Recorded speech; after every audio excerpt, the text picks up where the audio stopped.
Ça s'est construit un peu au fur et à mesure.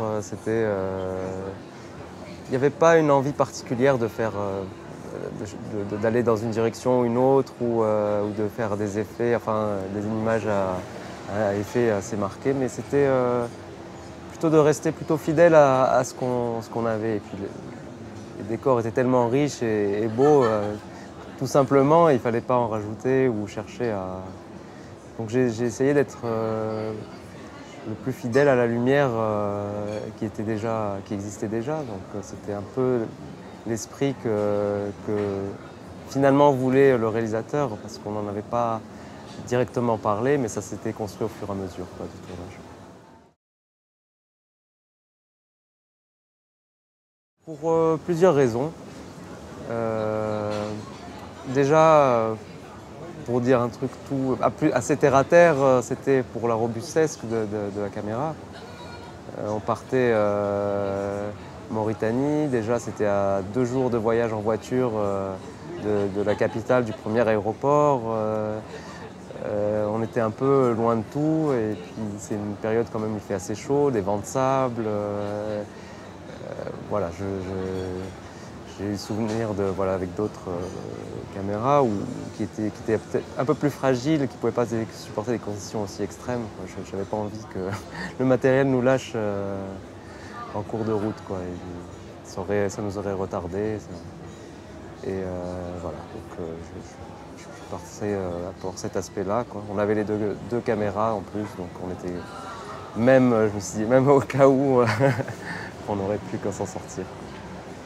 Et puis voilà, et pour des raisons aussi où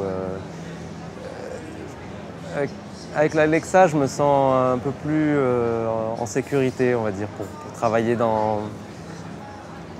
comme ça. Tout le matériel devait venir, électrique venait du Sénégal. Je ne savais pas vraiment ce que j'allais avoir. Je ne savais pas encore aussi, parce que j'apprenais à connaître le réalisateur. Je ne savais pas vraiment dans quelle manière il voulait tourner, si on devait s'adapter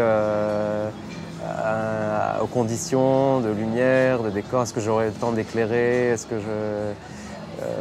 Donc il fallait que je sois à l'aise et avoir une caméra souple qui me permette de m'adapter rapidement à différentes situations, quoi. Et je me suis dit, bon, il fallait une caméra assez sensible, pas qui soit. J'ai toujours peur des aberrations dans les sous-expositions et d'avoir le maximum de détails, que ce soit dans les sous-expositions ou dans les surexpositions. Donc bon, forcément dans le désert, je risquais d'avoir des contrastes assez forts. Et voilà, je voulais prévoir un peu tout ça et l'Alexa me permettait justement d'être à l'aise, quoi. On n'avait pas du retour du labo, mais quand on faisait le transfert, on pouvait étalonner un petit peu au fur et à mesure. Les assistants faisaient ça, donc ça me permettait de voir sur quelques plans, sur un petit moniteur, hein, sur un écran d'ordinateur, je veux dire. Mais en général, je ne regarde pas. Quand je connais le résultat à l'avance, je connais la caméra, j'ai pas besoin de revoir les rushs ou de retourner. En général, il me suffit de contrôler sur le plateau. On a tourné en loxé, je vérifie assez souvent en loxé si les contrastes étaient bons et si j'étais pas trop dans les hautes lumières. Et ça suffisait en fait